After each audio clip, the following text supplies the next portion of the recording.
bá tó ti wá rí gbọ́ padà pé gọ́vnà ti ní òun ti fún ara òun ti reach out sí olóyè Sunday Igboho pé kò rí bẹ́ẹ̀ o. ìyá píríncípà tí wọ́n dálẹ̀ táwọn èèyàn bùn mọ́tò ìyá ti sọ wípé bóyá lòun padà lọ máa ṣiṣẹ́ tíṣà mọ́ o. àwọn èèyàn wá sọ pé ó ti ní nǹkan tí àwọn olóyìnbó ń pè ní psychology trauma. according to reports nígbà yẹn wọ́n ní pé gómìnà Kwara State ti sọ wípé àwọn ò fẹ́ rí bàbá Sunday Igboho nínú Kwara State ṣùgbọ́n lọ́wọ́lọ́wọ́ bí mo ṣe ń bá yín sọ̀rọ̀ yìí gómìnà Kwara State ti reach out sí bàbá Sunday Igboho wípé àwọn gangan fẹ́ rí bàbá Sunday Igboho. ẹ dákun ẹ dúró wàhálà ni ó para Èkó wàhálà. ó ẹ dákun torí Ọlọ́run inú mi dùn o ẹ bá wa dúpẹ́ lọ́wọ́ gómìnà Abdulrahman Abdulrasaq oníbodò òun ló máa jẹ́ olùgbàlejò lọ́jọ́ yìí.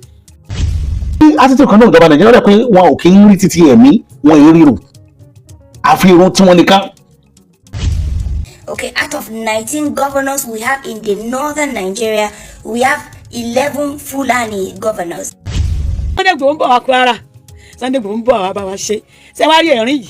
Ẹni kọ́ lọ́mọ́jọ dìbànújẹ́. Mama principal Mrs. Alamu, ẹni tí orí kó yọ lọ́wọ́ àwọn agbésùnmọ̀mí, ti sọ wípé òun ò rò pé òun ó ṣiṣẹ́ olùkọ́ mọ́ o. Nítorí ohun tójú òun ti rí nínú iṣẹ́ olùkọ́ yìí. Mama Alamu yìí, ẹni tí wọ́n mọ̀ ní principal tí àwọn ajínigbé gbé ní ìjọba ìpínlẹ̀ Oríire ní agbègbè Ògbómọ̀ṣọ́, òun ló sọ wípé òun ò rò pé òun ó ṣiṣẹ́ olùkọ́ mọ́ o. Ṣùgbọ́n ṣá o àwọn kan sọ wípé ó ní í ṣe kó jẹ́ pé ẹ̀rù ló ń ba màmá yìí nígbàkúùgbà tó bá ti rántí bí wọ́n ti ṣe kó wọn. Màmá rántí wípé iṣẹ́ olùkọ́ yìí àwọn ò rò pé àwọn ò lè ṣe kinní ọ̀hún mọ́ o. Ẹ̀tún wa gbọ́ bàbá wa Kọ́lá Òtú ti wá ṣàlàyé kinní ọ̀hún nínú èyí tí wọ́n fi fọ́nrán ẹ̀hàn wá tẹ̀sí máa wo kinní ọ̀hún. Ní ọjọ́ méjì sẹ́yìn ó náà ni a gbé ìròyìn kan nípa gómìnà ìpínlẹ̀ Kwara tó sọ wípé ìyẹn Abdulrasaq tó sọ wípé kí Sunday Igboho kó mọ̀ wá sí ìpínlẹ̀ Kwara láti wá gba àwọn èèyàn rẹ̀ ìyẹn lọ́wọ́ àwọn agbésùnmọ̀mí. Ṣùgbọ́n lọ́wọ́lọ́wọ́ báyìí a níròyìn ayọ̀ fún yín gómìnà náà ti wá padà jáde sọ̀rọ̀ lórí ìwé ìròyìn gbogbo ìpè kí Sunday Igboho máa bọ̀ kó wá ràn lọ́wọ́ gẹ́gẹ́ bí ó ti ṣe pẹ̀lú ìyẹn nípínlẹ̀ Ọ̀yọ́. Gbogbo ọmọ Kwara State pátápátá kú oríire o. Bàbá àṣà ti wá jáde lórí ìkíní ọ̀hún bẹ́ẹ̀ bá gbàgbé arábìnrin kan wà tó jáde nígbà náà tó ké gbàyàgbàyà tó sọkó sí gómìnà ìpínlẹ̀ Kwara lọ́rùn tó ní bàbá wa gómìnà Abdulrasaq ẹ jọ̀ọ́ ẹ jẹ́ kí Sunday Igboho wá sí Kwara ẹ jọ̀ọ́ tó bẹ̀rẹ̀ sí sunkún nígbà náà òun náà pẹ̀lú ti wá sórí ayélujára níbi tó sọ wípé ẹ bá wa dúpẹ́ lọ́wọ́ gómìnà wa o ìyẹn Abdulrasaq wípé ó ti fún Sunday Igboho láàyè láti máa bọ̀ wá sí ìpínlẹ̀ Kwara níbi tí arábìnrin ọ̀hún ti sọ̀rọ̀ kan ó ní ẹ bá ń gbàdúrà o ẹ bá ń sọ fọ́lọ́run Olódùmarè wípé kí Ọlọ́run kó sì dá ẹ̀mí mi sí o kíkú má pa mí nígbà tí Sunday Igboho bá máa wá gbà wá ìyẹn nípínlẹ̀ Kwara. Bàbá àṣà jáde lórí ọ̀rọ̀ yìí àwọn náà sì sọ tí wọ́n ń bẹ̀ bẹ́ẹ̀ gẹ́gẹ́ ni fearless talker náà jẹ́rìí kinní ọ̀hún wípé bẹ́ẹ̀ lọ̀rọ̀ ọ̀hún rí. Bàbá àṣà wá jáde lórí ọ̀rọ̀ ọ̀hún níbi tí wọ́n ti ń rọ ìjọba wípé ẹ̀mí àti dúkìá àwọn èèyàn ó yẹ kó jẹ ìjọba lógún gan ni o ká sì wá bá ṣe dojú ti àwọn gbogbo ìwà ìbàjẹ́ yìí ká sì ká wọn kúrò nílẹ̀. Nínú ẹ̀ náà ni bàbá àṣà ti wá fi fọ́nrán kan wá níbi tí Fúlàní kan ti sọ wípé àwọn gan ni àwọn agbésùnmọ̀mí ń pàjù bẹ́ẹ̀ ni Haúsá kan náà sì dá lóhùn èsì tó fún ẹ gbọ́ kínní ọ̀hún ẹ rí i pé ọ̀rọ̀ ọ̀hún lágbára pọ̀ nínú èyí tí wọ́n fi àwọn fọ́nrán ọ̀hún hàn wá tẹ́ sì gbádùn ẹ̀. Wọ́n tún wá bẹ bàbá wa Bọ́lá Ahmed Tinubu lórí bí wọ́n ṣe pàṣẹ wípé kí wọ́n tún lọ tún ọ̀nà Lagos Ìbàdàn expressway ṣe ibi tí wọ́n ti ń bẹ bàbá Tinubu níyànjú pé àwọn onírúurú ọ̀nà wà tá a tún lè ṣe tó jẹ́ another route tó jẹ́ pé bí súnkẹrẹ fàkẹrẹ ọkọ̀ bá ń ṣẹlẹ̀ tá a tún lè gbà. Ewu ọ̀rọ̀ pọ̀ ń bẹ pàápàá jùlọ lórí ìyá wa Mrs. Alamu principal èyí táwọn ajínigbé gbé torí pé bá a bá ń sọ nípa olùkọ́ ẹ̀rù tí ń bà ìyá yìí láti lọ́ọ́ máa kọ́ ọmọ nílé ìwé bẹ́ẹ̀ gẹ́gẹ́ òun náà ni wọ́n ti ní kí Sunday Igboho máa bọ̀ o ìyẹn wá sí ìpínlẹ̀ Kwara wọ́n fi fọ́nrán ọ̀hún hàn wá ẹjá jọ lọ gbádùn kìnìún ọ̀hún nínú àbájì gan àti nínú ẹgẹdẹ fín ọwọ́ ajẹ́gbà àkọ́kọ́ lẹ́yìn ń wò wá tàbí tí ẹ̀yin ń gbọ́ wa tí wọ́n ò tí ì tẹ subscribe button síbẹ̀ àwa ń bẹ̀ yín ní bá wa tẹ̀ sójú ẹ bá wa dọ̀rẹ́ káwa náà ó sì bá yín dọ̀rẹ́ ẹ wá mọ́ gbàgbé o láì tí aago pélébé kan ti ń bẹ lẹ́gbẹ̀ẹ́ tóró ni ọmọ àrùn yín létí nígbàkúùgbà tá a bá ti wà lórí ètò ẹjá ṣíà ètò ọ̀hún wípé gómìnà ìpínlẹ̀ Kwara ó ti ní kí Sunday Igboho máa bọ̀ o bẹ́ẹ̀ gẹ́gẹ́ Mrs. Alamu principal tọ́bọ̀ lọ́wọ́ àwọn ajínigbé ó lóun rò pé òun ó ṣiṣẹ́ olùkọ́ mọ́ ẹ wá tún wá gbọ́ àwọn ọ̀rọ̀ tó lágbára tó jẹyọ ńbẹ̀ ẹ̀já ṣíà ètò ẹ subscribe síbẹ̀ ẹ̀ta àgọ́ pélébé tí ń bẹ lẹ́gbẹ̀ẹ́ kó lè máa rán yín létí tàbá ti mú àwọn update wá ní gbogbo ìgbà ẹ jẹ́ máa bẹ́tù ọ̀hún bọ̀. free giver Fúlàní ni o ẹ lè bùnyàn lẹ́bùn ẹ lè ṣe gift fún yàn tó Fúlàní láyé. 50 years ago, when Fulanis are not causing harm to the indigenous people, did they attack them? Huh? àwọn tí wọ́n wá kó àwọn ọmọ léèwé àtàwọn tíṣà yìí bó ni ẹ ṣe bẹ̀rẹ̀ plan ẹ̀ mo láyọ̀ láti sọ fún yín pé láti inú oṣù kejì ẹni ẹ ti ń plan bí wọn ó ṣe wá kó àwọn èèyàn o kì í ṣe nǹkan tí a ń rò lálẹ́ àná mọ́júmọ́ òní tí wọ́n sì ń gbọ́nà Ọ̀yọ́ ṣe tì í bọ̀ ẹ wo láti inú oṣù kejì títí sínú oṣù tí wọ́n gbé àwọn ọmọ àti inú oṣù tí wọ́n wá gbé wọn jù ú lẹ̀ ṣé wọ́n dojú ìbọn kọ wọ́n ni ṣé wọ́n yìnbọn mọ́ wọn ni kí wọ́n ó tó kó àwọn ọmọ lẹ̀ àbíbò nígbà tí ìbọn wá ń lọ lákọlákọ bó nìbọn ò ṣe tajá bá àwọn ọmọ bí òní kankan ò ṣe kú nù wọn ṣé wọ́n gba ránṣọ́ọ̀mù wọ́n fún wa lówó ni wọ́n wá tú àwọn ọmọ lẹ̀ àbí wọ́n ráwọn ọmọ gbà ń tipátipá lọ́wọ́ wọn. ìyá píríncípà tí wọ́n dálẹ̀ táwọn èèyàn bùn mọ́tò ìyá ti sọ wípé bóyá lòun padà lọ máa ṣiṣẹ́ tíṣà mọ́ o. ó ní ìyá ti lo 28 years ọkọ̀ọdún méje tí ó lò tí ó fi fẹ̀yìntì. ó ní òun ò rò pé òun ó lè parí ọdún méje. àwọn èèyàn wá sọ pé ó ti ní nǹkan tí àwọn olóyìnbó ń pè ní psychology trauma. wípé gbogbo ìgbà tó bá ti ń dé ọ́fíìsì ẹ̀ ní ọmọ rántí bí wọ́n ṣe wá jí òun gbé. pàápàá jùlọ tó bá dé environment ibi tí gbówà ẹ̀rù ọmọ bá. ó ní tọ́ba ìpè bẹ́ẹ̀ náà ni wọ́n sì gbé lọ òun rò pé òun ó ṣiṣẹ́ tíṣà mọ́. bá a bá ń sọ̀rọ̀ nípa ìwádìí ọ̀rìn kí ni wí tí mo rí nípa bí ẹ ṣe gbé àwọn ọmọ ẹ lọ. àṣírí kan mo kọ́kọ́ sọ fún yín àwọn ẹgbẹ́ ẹṣin ọ̀kọ́kú àbí mélòó wọn dà á lẹ̀ wọ́n kó kínní pílátífọ̀mù tí wọ́n máa ṣe lórí fóònù yẹn wọ́n kó jọ wọ́n ń ṣàyàn àwọn èèyàn sí gbogbo ìwọ tí ọmọ wọn tà ọ mẹsẹ̀ tó ṣàdédé rí gúrùpù kan tí wọ́n ṣàyìn rẹ fún gúrùpù tí wọ́n náà ó kórìí bọ̀ ọlọ́run má jẹ́ ṣàyìn gúrùpù tí wọ́n ó fi rán ọ lẹ́wọ̀n ọlọ́run má jẹ́ ṣàyìn gúrùpù àwọn tí wọ́n ń wá o wọ́n dá gúrùpù lẹ̀ lórí fóònù wọ́n dẹ̀ ń sọ̀rọ̀ láti bẹ wọ́n ti ń plan gbogbo bí wọ́n ó sì nǹkan mọ̀ ń bẹ lábẹ́ ọ̀run o ó tó bí wákàtí kan nìkan nínú àwọn ọmọ ẹṣin ọ̀kọ́kú yẹn níwà ń jó ní bí ìgbà téèyàn ń yayọ pé wọ́n ti mú kan balẹ̀ nù yín wọ́n ní kọrin ní jó wọn ò tú wọn lójú lẹ̀ wọ́n dè wọ́n lẹ́sẹ̀ wọ́n dè wọ́n lọ́wọ́ bí wọ́n bá fẹ́ yàgbẹ́ tàbí wọ́n fẹ́ tọ̀ wọ́n ṣẹ̀ṣẹ̀ bẹ̀ wọ́n ní pé ẹ dákun ẹ jọ̀ọ́ ara àwọn tó gba òmìnira nínú àwọn tíṣà ló ròyìn báwọn. kò dé ní òjíṣà tá a kọ́kọ́ rí ni pé wọ́n dú Mr. Oyedokun kí ni ẹ̀ṣẹ̀ wo ni Mr. Oyedokun ṣẹ̀ tí wọ́n fi dùnbù ẹ̀ níbo Mr. Oyedokun wà tí wọ́n fi lọ mú tí wọ́n fi dùnbù ẹ̀ sáwọn ọmọ yẹn ń wo ni àtàwọn tíṣà bí bẹ́ẹ̀ kọ́ o ọkùnrin àti obìnrin lọ́tọ̀ọ̀tọ̀ wọ́n di nǹkan mọ́ wọn lójú débi pé wọn ò lé wọn bí àwọn wà.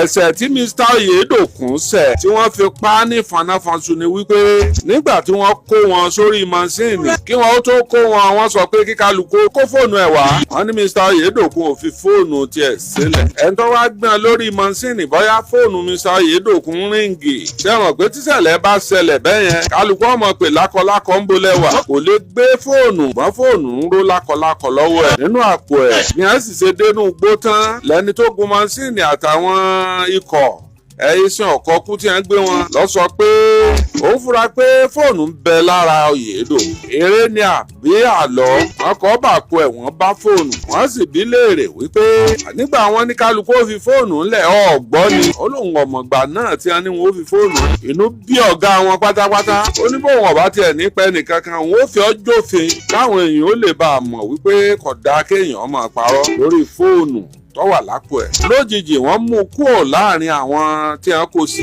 wọ́n ti kó wọn bì kan náà wọ́n ti faṣọ dì wọ́n lójú wọ́n sì mú un lọ.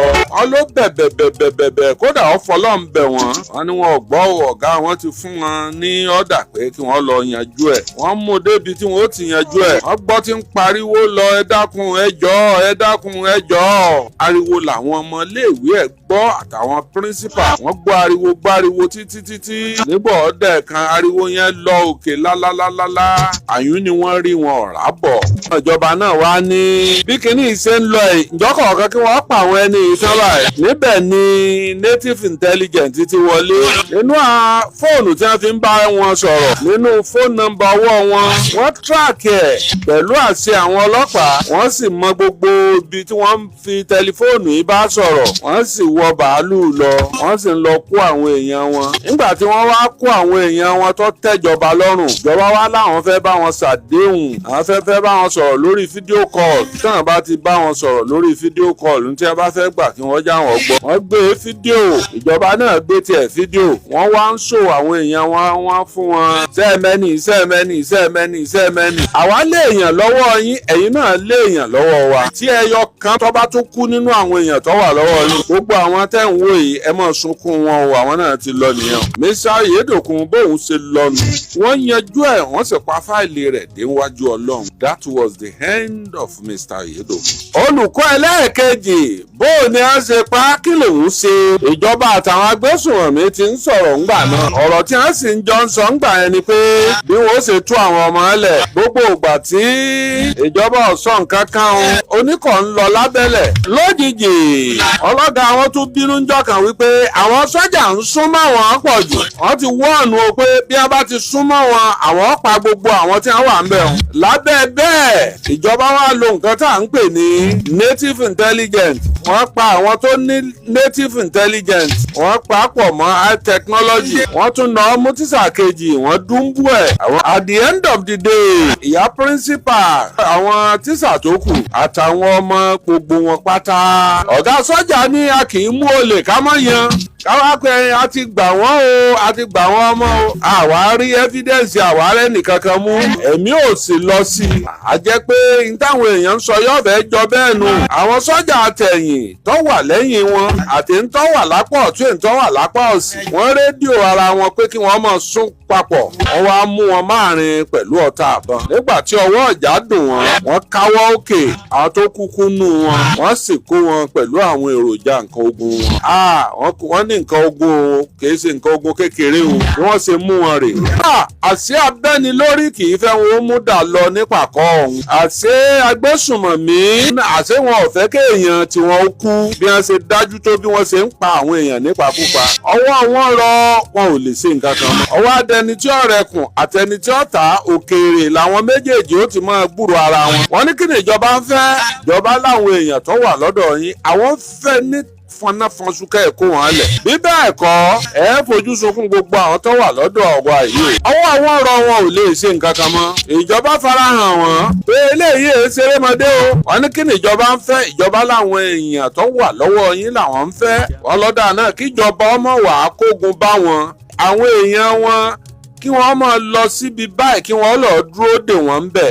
àwọn ó kó àwọn èèyàn wọn, àwọn ó júwe fún wọn kí wọ́n máa lọ. àwọn ò sì ní dá wọn dúró. káwọn sọ́jà ọlọ dúró níbi ó jìnnà, ṣùgbọ́n kí wọ́n mọ̀ súnmọ́ wọn. bí wọ́n ṣe kó àwọn ọmọ ẹlẹ́nu àti ń tó lè rìn àti ń tí ò lè rìn. wọ́n rìn gan nínú igbó kí wọ́n tó débi àwọn sọ́jà wà o. kódà odò kan wà tó jẹ́ wípé tíṣà kan ní ń gbé àwọn ọmọ kéékèèké léjìká tí ń gbé wọn fo odò kan wà láàrin méjì ibẹ̀ síbi tí ọkọ̀ àwọn sọ́jà wà. ọláọ̀ láti sọ wípé wọ́n ti fojú àwọn mẹ́ta balẹ̀ ẹjọ́ nínú wọn o. ìwádìí sì ń lọ lẹ́kùnrẹ́rẹ́. wọ́n fojú àwọn mẹ́ta balẹ̀ ẹjọ́. ẹ̀yin èèyàn wá níbi tọ́rọ̀ wá dé dúró yìí, ṣé ọwọ́ àjọ àrẹ́jìmẹ́ǹtì àbẹ́ni téèyàn jọ àrẹ́ǹjì nǹkan téèyàn jọ mọ nǹkan ń pa ẹ̀ pé kàn fi báwa dúnkùkù lájà ni tó wá fi hàn di pé ẹdú ẹnìkíní ẹdú ẹnìkejì. rí pa àrẹ́jìmẹ́ǹtì eléyìn ọ̀fẹ́ lágbára pọ̀ jù. àwọn mẹ́tẹ̀ẹ̀ta wọ́n sì ní láti Niger State ní àti wá. èyí tó ń fi hàn wá wípé nọ́bì ṣeré-ṣeré o, nọ́bì yẹ̀yẹ̀yẹ́. lọ́wọ́ gọ́vnà Abdulrahman Abdulrasaq ó ní kódà òun ló máa jẹ́ olùgbàlejò lọ́jọ́ yẹn, òun máa rán yàn wá. ẹ wo ó wá ní ká gbáradì nínú oṣù yìí náà ni, nínú ọ̀sẹ̀ tá a mú lọ́la yìí náà láka ọjọ́ tí ó wà, ọjọ́ tí ó wà gan-an kò lọ fáwọn kò pọ́sẹ̀ kan mọ́. ìpè ọmọ aládìkú ń bọ̀ wá Kwara, pé Sunday Igboho ń bọ̀ wá Kwara, Sunday Igboho ń bọ̀ wá bá wa ṣe. ṣé wá rí ẹ̀rín yìí, ẹni kọ́ lọ́mọ́jọ dìbànújẹ́. gbogbo ọdẹ tí ó bá wá tẹ̀lé Sunday Igboho, gbogbo security tí ó tẹ̀lé Sunday Igboho àtàwọn tó jẹ́ security ìrù ẹkùn rẹ̀ tí wọ́n ń fi inú kan ọkàn kan lọ, wọn ò ní fẹsẹ̀ gún. lẹ́yìn ọ̀pọ̀lọpọ̀ ìwádìí àtúpadà realize wípé àwọn bàbá Sunday Igboho wọ́n máa lọ sí Kwara State láìpẹ́ láì jìnnà So therefore ẹ̀yin ọmọ Kwara State, I believe you should be happy torí pé kí ni ọlọ́run ọba nínú àánú rẹ̀ ó máa ran bàbá Sunday Igboho lọ́wọ́ àti gọ́ọ̀mẹ̀ntì yín kí wọ́n jọ collaborate together láti make sure wípé wọ́n dá gbogbo ogun pètèpètè dúró ìyẹn ní ìpínlẹ̀ Kwara State. Ẹ̀yin ará Ìlọrin, ẹ̀yin tẹ́ máa ń sọ wípé kò sí pètèpètè ní Kwara State, ìṣẹ̀tìwárí ní ìsìn pé pètèpètè wà bóyá wà nínú ìlú tẹ́yìn ò mọ̀ pé pètèpètè ń ṣẹlẹ̀, àwa tá à sí nínú ìlú a mọ̀ pé nǹkan ṣẹlẹ̀ nínú yín, ẹ ṣáà máa rọra. Ẹ̀sẹ̀yìn èèyàn tẹ́ bá rántí lọ́jọ́ kìíní àná a sọ ìròyìn kan lórí ọ̀rọ̀ Kwara State Governor àti bàbá Sunday Igboho. According to reports nígbà yẹn wọ́n ní pé Governor Kwara State sọ wípé àwọn ò fẹ́ rí bàbá Sunday Igboho nínú Kwara State, ṣùgbọ́n lọ́wọ́lọ́wọ́ bí mo ṣe ń bá yín sọ̀rọ̀ yìí Governor Kwara State ti reach out sí bàbá Sunday Igboho wípé àwọn ò sọ bẹ́ẹ̀ o, wípé àwọn gangan fẹ́ rí bàbá Sunday Igboho wípé kán máa bọ̀ ní Kwara State, wípé even gan bó ṣe vigilante ló lè help àwọn lórí pìtìpìtì tó ń ṣẹlẹ̀ ní Kwara State, wípé wọ́n káàbọ̀. Lọ́wọ́lọ́wọ́ báyìí according to report Governor Kwara State sọ wípé òun gangan ni òun máa welcome bàbá Sunday Igboho sínú Kwara State. Inú ọ̀pọ̀lọpọ̀ àwọn ọmọ Kwara State dùn lé lórí, even this particular woman tí wọ́n ń sọ̀rọ̀ àwọn náà ti confam ẹ̀ wípé lóòótọ́ ni Governor Kwara State sọ̀rọ̀ wípé wọ́n ní wípé àwọn máa reach out sí bàbá Sunday Igboho láti make sure wípé wọ́n wá sí Kwara State láti wá dáwọ́ pètèpètè tó ń ṣẹlẹ̀ ní Kwara State dúró. Ó tún jẹ́ mẹ́ta kẹta wá sórí ìkànnì gbẹ̀yìn a ṣe prógráàmù kan bí ìjọba ìlú kan sẹ́yìn tá a sọ̀rọ̀ nípa ìfòfin de olóyè Sunday Igboho pé kó má wọlé Kwara, tí wọ́n ní gómìnà sọ pé gómìnà Abdulrazak Abdulrahman tó ní nǹkan bó ti bá jẹ́ olóyè Sunday Igboho àbí àtàwọn akẹgbẹ́ wọn tó jẹ́ ìlú ẹkùn wọn ò gbọ́dọ̀ wọ̀ pínlẹ̀ Kwara wá pé àwọn gbọ́dọ̀ jápẹ́tẹ́ ẹsẹ̀ wọn bẹ̀. Bá tó ti wá rí gbọ́ padà pé gómìnà ti ní òun ti fún ara òun ti reach out sí olóyè Sunday Igboho pé kò rí bẹ́ẹ̀ o, pé kò rí bẹ́ẹ̀, pé kólóyè ò máa bọ̀, kódà fún ara wọn làwọn ó ṣe àtẹ́wọ́gbà àlejò olóyè Sunday Igboho. Inú wa dùn fún ìròyìn tá a gbọ́ yìí, inú wa dùn gẹ́gẹ́ because kò wá báwọn ará Kwara ṣe ń pariwo pé nǹkan ṣà wọn. Wọ́n ní ara ẹni ní òsì kan ìyẹn ní òsì kan pé a lè fi wá láàárọ̀ lásán, a lè mọ wípé Kwara North Central náà wà, ṣùgbọ́n pé ẹ̀yà Yorùbá tó wà ń bẹ̀ bíi 90% ni 90 or 95% àwọn ẹ̀yà abẹ̀ Yorùbá ni wọ́n. Ká gbà pé Yorùbá jẹ́ 90 or 95%. Tẹ́ bá wo entire population àwọn 10% tó kù àbí 5%. Nígbà tí Yorùbá ti lè dominate wọn yẹn yàgbà pé àwọn náà Yorùbá ni wọ́n. Torí gbogbo wọn èdè Yorùbá ni wọ́n fi máa communicate lórí ilẹ̀ yẹn. Tẹ́ bá dẹ̀ wò náà ìpínlẹ̀ Kwara tó jẹ́ general language wọn Yorùbá language ni, apart from èdè òyìnbó tó jẹ́ general language Nàìjíríà. Èdè tí wọ́n fi ṣe káràkátà lórí ilẹ̀ ìpínlẹ̀ Kwara èdè Yorùbá ni. So ó túmọ̀ sí pé ilẹ̀ Yorùbá ní Kwara. Ìdí náà tó lóye Sunday Igboho fi wò pé àwọn ọmọ ìyá wa tó wà ní apá ibìkan ẹ jẹ́ ká tó kàn sáwọn náà lórí ọ̀rọ̀ ààbò. Gbogbo tí gómìnà yarí, gómìnà gan èdè Yorùbá làwọn gan sọ lẹ́nu ní gómìnà bó ṣe pé Fúlàní ni wọ́n, bó èdè Yorùbá làwọn náà sọ. Gbogbo wọn dẹ̀ ti sọ nísìnyí pé tó olóyè bá ń bọ̀ àwọn fúnra ara àwọn làwọn ó ṣe agbátẹrù ìgbàlejò olóyè Sunday Igboho. Lẹ́nu ìyá wa tó sọ̀rọ̀ ńgbà yẹn pé òun bẹ tó ń fi omijé sọ̀rọ̀ pé kí gómìnà kó ṣàánú àwọn kó jẹ́ kó lóyè wá. Ìyá yẹn náà padà wá sórí ìkànnì yìí wá sọ tẹnu wọn pé àwọn fẹ́ kó lóyè, pé inú àwọn dùn bí gómìnà ṣe pàmìtì olóyè láti wá sí ìpínlẹ̀ Kwara. Ẹ gbọ́ lẹ́nu ìyá wa. Gbogbo ayé mo tún pariwo pé ẹ bá wa dúpẹ́ lọ́wọ́ Sunday Igboho ọmọ aládìkún pé kò bínú pé òun ò wá mọ́ torí ìlú pọ̀ tí wọ́n ti ń fẹ́ Sunday. Ìdùnnú mi dùn lónìí, ẹ̀rín gbẹ̀kẹ́ mi, ìdùnnú mi dayọ̀. Gọ́vnà Abdulrahman Abdulrazak. Adúpẹ́ lọ́wọ́ Ọlọ́run o, adúpẹ́ lọ́wọ́ Elédùmarè o, adúpẹ́ lọ́wọ́ Ọlọ́run o. Ṣé rí ọpẹ́ mi ó lọ sọ́dọ̀ Ọlọ́run ọba tó lọ́pẹ́ jùlọ, òun ló lọ́pẹ́ tó dá gbogbo wa. Ṣé understand? So ọpẹ́ mi ẹ̀kejì wa lọ sọ́dọ̀ gómìnà wa Gọ́vnà Abdulrahman Abdulrazak láti ẹ̀ ti lè jáde pé àwọn ò ní kó lè Sunday Igboho má wà o, àwọn ọlọ́tẹ̀ kan náà wà ń di fake news yẹn o, pé àwọn gan fẹ́ olóyè Sunday Igboho ní Kwara State. pé àwọn Kwara State táwọn jẹ ìjọba lé lórí táwọn jẹ gọ́fìnà lé lórí pé inú táwọn gan odò bí wọ́n ṣe ń jí wọn gbé bọ́ ṣe ń pa wọ́n so àwọn ìyẹn náà làwọn dìbò yan àwọn táwọn fi wọlé kí wá lóde táwọn ará nìkan máa pa wọ́n pé àwọn gan ń fẹ́ olóyè Sunday Igboho àwọn dẹ̀ ti rán ni sí wọn pé olóyè Sunday Igboho ń bọ̀ wá sí Kwara State adúpẹ́ lọ́wọ́ akọni obìnrin tó dìde tó sọ̀rọ̀ o wá ti máa ń sọ fún yín pé mi ò lè wá kó lè joyè lè bàbá ẹ̀ tó o bá lóò ní sọ̀rọ̀ tó o dẹ̀ rí tí ò dá tó o fẹ́ sọ tó nítorí pé kò kan ìwọ ọjọ́ tó bá máa kẹ́ni tó máa kàn ń kọ́ aburú ò ní kan èmi ọmọjọ Ìgbò kò ní kan wọn náà tó ń wò mí àti wọn tó bá ṣe fídíò tó dẹ̀ kọ́mẹ́ǹtì àmì sábẹ́ comment section ẹ máa rí fídíò yẹn ń sìn ó yá bá ń gbé sókè lẹ́yìn yẹn máa sọ̀rọ̀ nǹkan tí máa sọ lórí woman dáadáa akọni obìnrin ni. mídíà tẹ gbé ẹṣin orí onílàkàyè yẹn nìyí mo wá bẹ̀ yín torí Ọlọ́run ẹ bá mi gbé eléyìí náà kó go viral sẹ́fẹ́gbọ́n gọ́vnà Abdulrahman Abdulrazak ó lóun gangan lòun máa jẹ́ olùgbàlejò fún olóyè Mọ́jà Sọ́lá kódà ó ti rán àwọn èèyàn àwọn èèkàn ó ti rán wọn sí olóyè Mọ́jà Sọ́lá pé kó máa bọ̀ òun retí rẹ̀ ní Kwara ó láwọn tán sọ pé kó máa wá tẹ́lẹ̀ pé wrong information náà fún wa ìròyìn fègè iná fún wa pé àwọn tán jẹ́ àwọn tí wọ́n jẹ́ bóyá ẹgbẹ́ kan sí ẹgbẹ́ kan tán jẹ́ security síra wọn pé bóyá ìnà fẹ́ kó wá tán ti lọ sọ nípa ọ̀rọ̀ yìí àmọ́ síbẹ̀síbẹ̀ wọ́n ní káríkà pọ̀ yẹ níyẹyìn gẹ́gẹ́ bí ẹ̀yin tẹ́jẹ́ àwa tá jẹ́ security ṣe mọ̀ pé àwọn kìíní ṣe bìbà wọ́n pọ̀ bìbà kó lè àbúrà ni mọ̀sínú mọ̀síkún so ẹ dákun torí Ọlọ́run inú mi dùn o ẹ bá wa dúpẹ́ lọ́wọ́ gọ́vnà Abdulrahman Abdulrazak oníkódò òun ló máa jẹ́ olùgbàlejò lọ́jọ́ yẹn mo máa rán yàn wá ẹ wo ó wá ní ká gbáradì nínú oṣù yìí náà ni nínú ọ̀sẹ̀ tá a mú lọ́la yìí náà láka ọjọ́ tí ó wà wọn ò ní fẹsẹ̀ kọ́ o gbogbo ayé mo tún pariwo pé ẹ bá wa dúpẹ́ lọ́wọ́ Sunday Igboho ọmọ aládìkún pé kò bínú pé òun ò wá mọ́ torí ìlú pọ̀ tí wọ́n ti ń fẹ́ Sunday ẹ sì bá a dúpẹ́ lọ́wọ́ rẹ̀ ẹ bá a dúpẹ́ lọ́wọ́ CP wa ní Kwara State ọlọ́pàá kọmíṣánná wa ẹ wo ó dáa kéèyàn lọ́mọ Yorùbá ẹ bá tún bọ̀ wá ń gbà mí mo fọlọ́ bẹ̀yìn tí wọ́n bá tún bọ̀ wá ń gbà mí ó ẹ̀jẹ̀ jẹ́ wọ́n mọ̀ ló lọ gan dandan kọ́ ni kẹ́ gbé wọn kó ń Kwara torí pé ó ní ojú àánú púpọ̀ káì ó lójú àánú ó ní ojú àánú èmi ò mọ̀ pé ọlọ́pàá máa náwó fẹ́lẹ́rẹ́ ọ̀dọ̀ àwọn ọ̀gá ọlọ́pàá tí wà lèmi tì mí wọ́n ti ná owó fún mi ẹni sọmọ nù ẹ wá bá ń dúpẹ́ lọ gbogbo àwọn olólùfẹ́ mi nílé lóko lẹ́yìn odi tẹ́ ń pè mí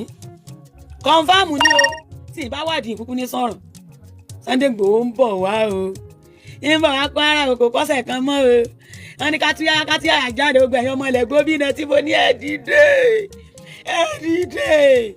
ẹ jí gìrì ẹ dákun ẹ dìde lóòótọ́ ẹ má jẹ́ àtòrí ń tá jẹ bá ń tá jẹ jẹ ẹ dìde mo dúpẹ́ lọ́wọ́ ọmọ mi àtàtà ọba Sọlá rí ní wàn ọmọdé yìí ò ní kú ọ̀dọ̀ rẹ̀ mo ti kọ́kọ́ gbẹ̀mí wá mo ní bóyá wọ́n gbé jẹ́gẹ́tẹ́ lọ́mọ wọ́n gbé lọ́mọ mi lọ́mọ mi fi fọ́n ta àfi bí wọ́n ṣe pé bí àṣẹ àti àárọ̀ náà ti send message sí mi lórí WhatsApp mi èmi yẹn sì yẹ̀ wò alẹ́ ni mo yẹ̀ wò mo bá rí sí ọ̀gá wa kan nínú olóṣèlú tó send ẹ̀ sí mi mo tún wá rí nínú platform àwa tá a jẹ́ ọmọ Kwara South náà mo tún wá rí tí ọmọ mi kan send sí mi òun ló send sí mi pé Sunday ń bọ̀ òun náà ló tún wá send sí mi pé n ti ń bọ̀ wá padà o n ti ń bọ̀ wá padà òun náà ló send sí mi pé Sunday ń bọ̀ òun náà ló tún send fún mi pé n ti ń padà bọ̀ wá o inú mi dùn gan-an tọ́ ẹ bá dúpẹ́ lọ́wọ́ gọ́vnà wa o mo wá bẹ̀ yín ni mo fọ́lọ́ bẹ̀ yín ẹ bá ń gbé bẹ́ẹ̀ ṣe gbé tàkọ́ tàtẹ́ gbé ẹ ṣeun orí onílàkàyè yẹn nìyí mo wá bẹ̀ yín torí Ọlọ́run ẹ bá mi gbé eléyìí náà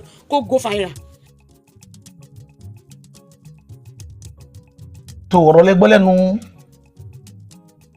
ìyá wa yìí nípa wíwá olóyè Sunday Igboho àkàtì ìmọ̀jọ́ tó jẹ́ ni àti ìmọ̀jọ́ tó jẹ́ ṣùgbọ́n mọ̀ pé olóyè ń bọ̀ ẹ̀yin ará Kwara ẹ lọ fọkàn balẹ̀ n tó mú olóyè lọ sí Kogi lọ yọjú sáwọn èèyàn wa tó wà lọ́hùn wọ́n ń bọ̀ wá yọjú sẹ́yìn náà lágbára lọ́wọ́ Elédùmarè gbogbo kùdìẹ̀kùdìẹ̀ tí sì ṣẹlẹ̀ nípínlẹ̀ Kwara ọlọ́ọ̀bá yóò bá dá ọwọ́ rẹ̀ dúró ìyẹn lọ bẹ́yẹn ìkejì tí mo fẹ́ mú wá ni pé mo rí àwọn kankan ọmọkùnrin kan ọmọbìnrin kan wà tipẹ́tipẹ́ tí Fúlàní ni tí wọ́n máa tako àwọn ìwà táwọn èèyàn wọn máa wù tí ò dáa èyí ni ó wà jẹ́ kí mi náà sọ fún èèyàn mi kúlẹ̀ ní pé tẹ́ ẹ bá rí tí Fúlàní máa ń sọ fún mi pé àwọn gan náà wọ́n ń jí àwọn gbé kódà wọ́n jí àwọn èèyàn àwọn gbé irọ́ ni ẹ má listen sí irọ́ funfun ni ó nídìí tó jẹ́ kí n sọ bẹ́ẹ̀ nígbà tí wọ́n gbé Fúlàní kí ni ìgbésẹ̀ tí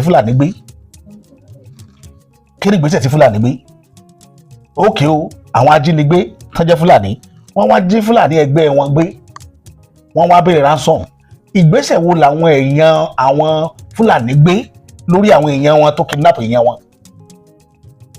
ẹ béèrè pẹ́sẹ̀ yìí lọ́wọ́ wọn lẹ́ẹ̀fì mọ̀ pé irọ́ ni wọ́n ń pa wọ́n máa ta àwọn èèyàn so that ẹ máa lè accommodate wọn ẹ lè pìtì wọn tí wọ́n tún fi ráyè wọlé sí yín lára nǹkan méjì ẹ̀kọ́ méjì mo kọ́ lára wọn lé ayé mi tí mo wá free giver Fúlàní ni o ẹ lè bùnyàn lẹ́bùn ẹ lè ṣe gift fún yàn tó Fúlàní láyé Fúlàní a máa give gan tá bá fẹ́ mójú yín málẹ̀ tá bá wọ ìlú kan wọ́n kọ́kọ́ wá baálẹ̀ yín kan wọ́n mọ̀ pé alátẹnujẹ là ń baálẹ̀ àtàwọn ọba tá a ní irú ọba Olúwo yìí irú ọba Olúwo Ràṣídì Olúwo tó bá rẹ́ni bùn lówó pé òun fẹ́ kó gbogbo ẹ̀ táyà ilẹ̀ Yorùbá àwọn fẹ́ kún ọ lẹ́rú yóò ta ilẹ̀ Yorùbá tí ó gbowó sápò báwọn kan ṣe nínú àwọn ọba yẹn nìyẹn o tó jẹ́ pé wọn ò rẹ́ anybody àfi bó ni òkèlè tí wọ́n ṣe máa pọ́n ìró ẹ̀yà bẹ́ẹ̀ ni now Fúlàní ó wà sórí ilẹ̀ yín tá má ti lè bùn yín ní màálù bá gbẹ̀rún ẹ ti wọ̀ nìyẹn àwọn sì ní wọ́n mọ báwọn bá wá ṣe wíìkì tó nípa ìjẹkújẹ tó bá ti di ìtàdógún wọ́n tún mú nǹkan mi wá pé bàbá à ń kọjá lọ lẹ́kùn lẹ́yìn nìyí àdá sálámà sí yín agbódógbó tẹ̀ ń wò yìí àbá ìfẹ́ sáré àwọn ẹran yìí lẹ́ni tí bá ti ń bímọ ilẹ̀ máa ta ọmọ rẹ̀ àwọn bàbá yìí mójútó wọ́n tún bọ̀ bà lẹ́yìn ìfẹ́ ti fún mọ́lù bó lọ́bọ̀ sí ní ta àwọn aráàlú rẹ̀ níbi ìjẹkújẹ ibi táwọn èèyàn wá ti ń wọ kóló wọn nìyẹn o dọ́là ọ̀sẹ̀ àwọn èèyàn sì ń wọ kóló wọn ọmọ kan wá sórí alélùkára ní òun pẹ̀lẹ́ ní Ibrahim ní sọ pé tí èèyàn bá sómi kan Fúlàní ní títọ̀ bá sómi kan Fúlàní ní lady yẹn wá dá lóhùn ẹ má gbọ́n tí lady yẹn fi dá lóhùn ẹ sì gbọ́n tó gẹ́gẹ́ fúnra rẹ̀ tó fẹnu ara ẹ̀ sọ. To be sincere, in this country, we the innocent Fulanis, the challenges that we are facing, it is like uncomparable to the others, seriously. Like, for instance, now I'm here in the bush, like following my cows, and my fear, my big fear now is to not meet the bandits, you know? And like some people now in the town are always blaming all Fulanis are the same. Well, in the bushes, we are facing the challenge. That bandit, they are pursuing our cows, kidnap our brothers, and ask for a ransom. Ibrahim, I'm making this video today not out of hate on you. I'm making this video respectfully to talk about national problem, national security, national development. I really don't have the time and energy to beef you, okay? I'm a student. Tomorrow we're starting exams. I'm in the university, and this is my handout. I must finish reading this handout because I have this course tomorrow, to be specific. But out of love for the country, I have to respond to you. I'm only responding to you, but definitely not attacking you. Okay, without further ado, let's get into the post. Now, what really intrigued me to respond to you is your first point. You said that Fulanis suffered the most in this crisis. Now, I want to ask you, what tools are you using to measure the pain, the suffering between the Fulanis and the non-Fulanis? What made you think that Fulanis are suffering more than the non-Fulanis? Because the last time everybody checked, Fulanis as a tribe are the most privileged group of people in the entire nation. Anywhere we go, we are accepted. That is why we have Fulbe, Osun State, Fulani Enugu, Fulani Sokoto. Yes, it's because we're accepted and privileged. Also, now let's come to ethnic organization. We have Kautanhore, we have Miyeti Allah. These groups dedicate themselves to help the Fulanis. So we have a lot of tools and resources to make our lives better. Why are we still victims? Like, this is literally we. If we say Fulani suffer the most, this is literally we just victimizing ourselves and gaslighting other people. Every ethnic group in Nigeria does not have the privileges that the Fulanis has. Also, at the hierarchy of power, Fulani elites are at the top. Okay, out of 19 governors we have in the northern Nigeria, we have 11 Fulani governors, and some people will argue it's 10. However, whether 11 or 10, the fact still remains that that is the highest across every other ethnic group in the entire nation.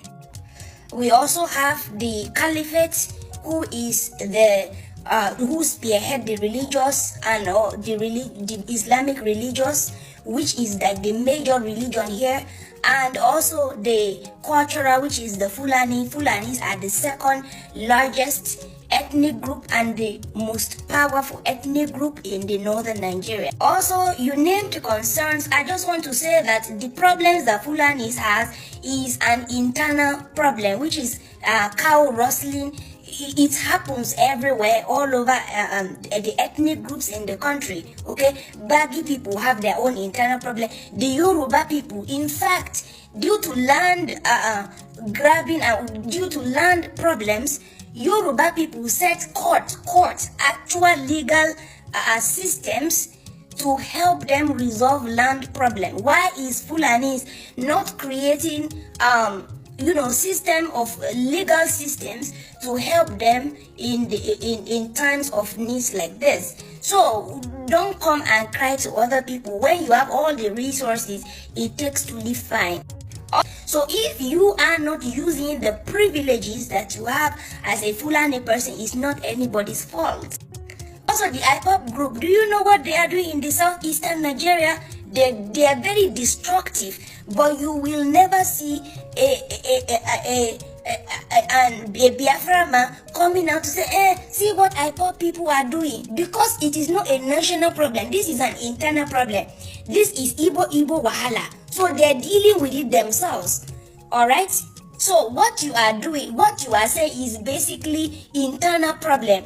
Okay, Fulani is rustling another person's cow, another Fulani cow is an internal problem, and we are Nigerians are not the one you should be calling upon. You are not even supposed to be telling people about this, because shame on us then if that is the case.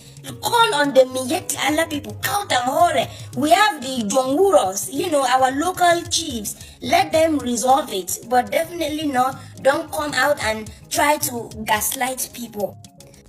30, 50 years ago, when Fulanis are not causing harm to the indigenous people, did they attack them? Did they attack? Everybody was living in peace. Fulanis has cows, the indigenous has farm.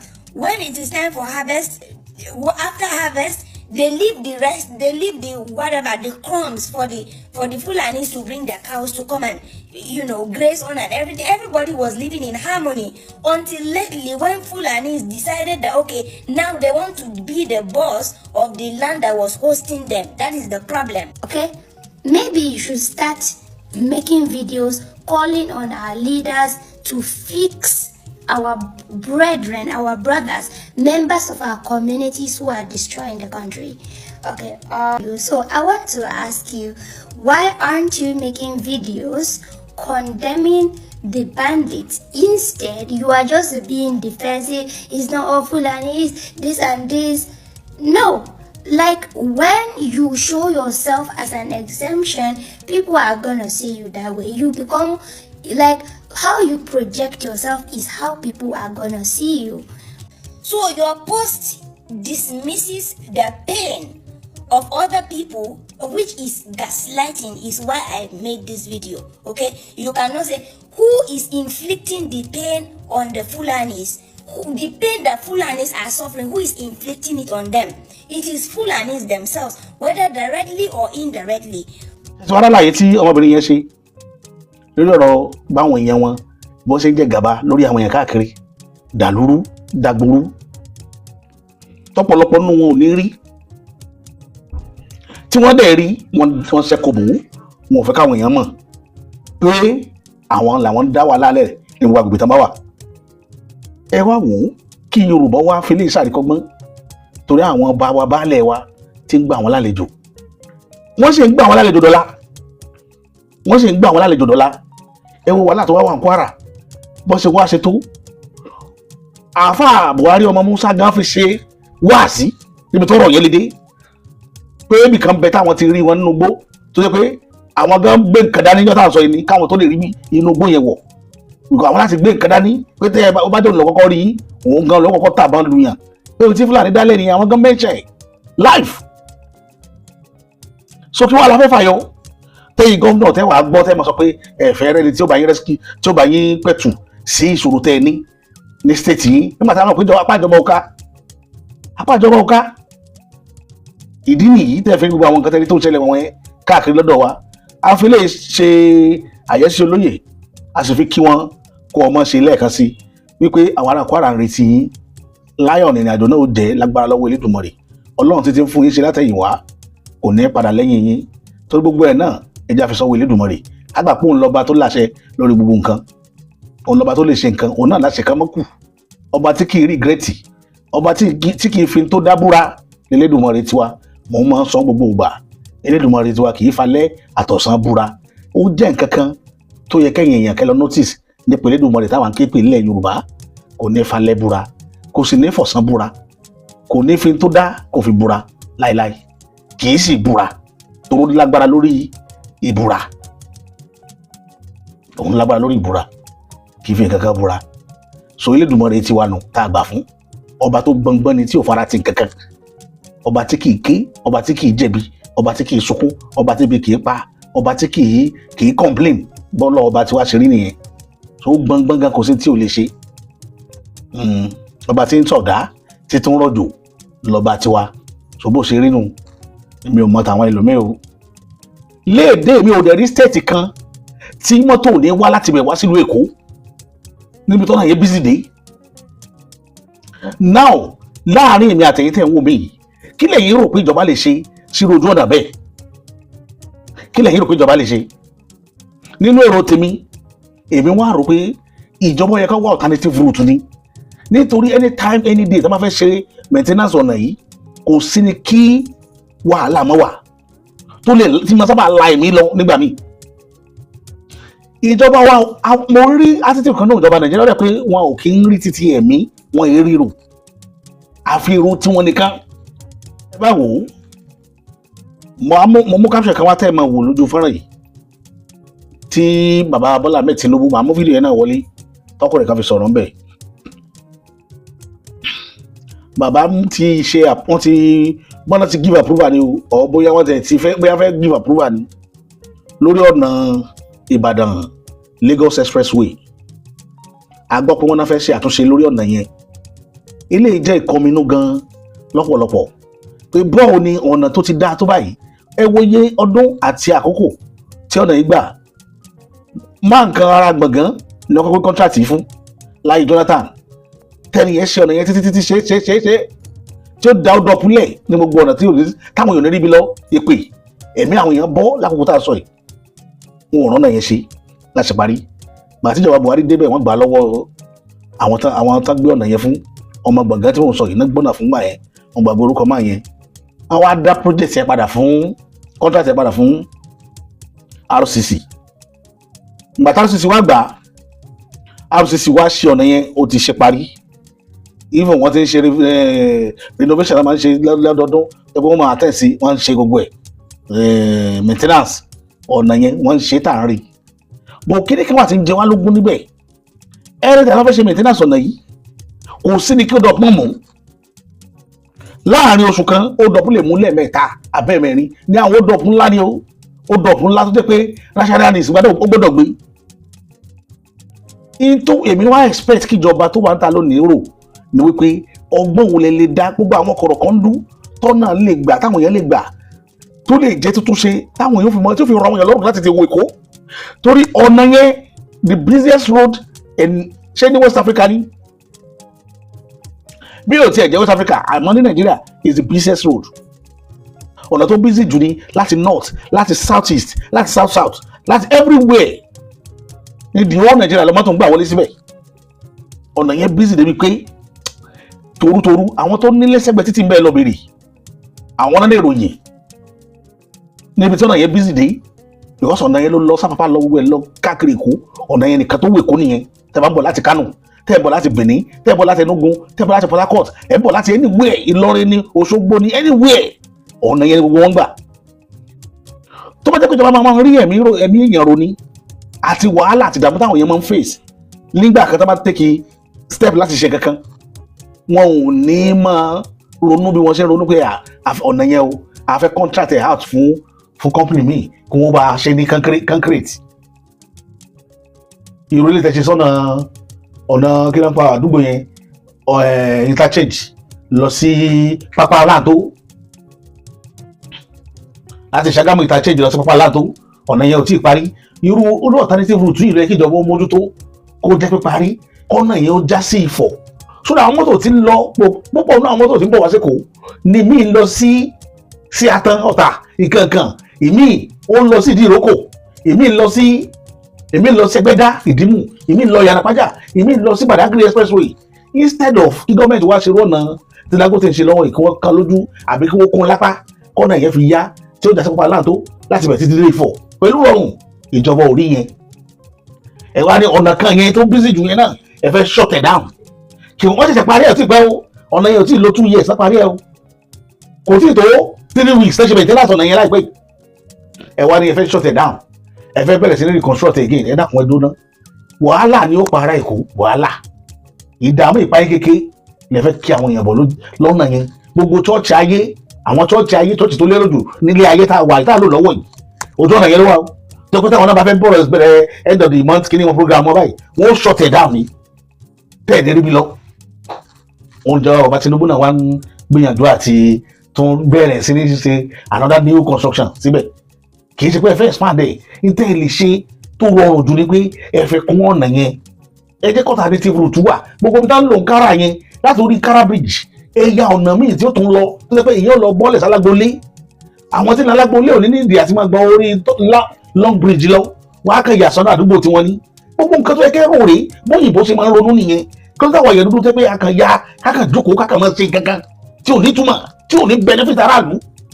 Èyí lè máa rò wíwà tó pé nǹkan tó dá ní torí pé yìí kì í gbàbẹ̀. Ọ̀nà náà wà lọ́pọ̀ ìlú tẹ́ àbádọ́ tẹ́ ṣe ọ̀nà ní irú ọ̀nà yẹn náà alternative route ní. Ẹ bá tó bẹ́ẹ̀ yẹn ṣe ẹ má ìyẹn máa decongest nìkan ní.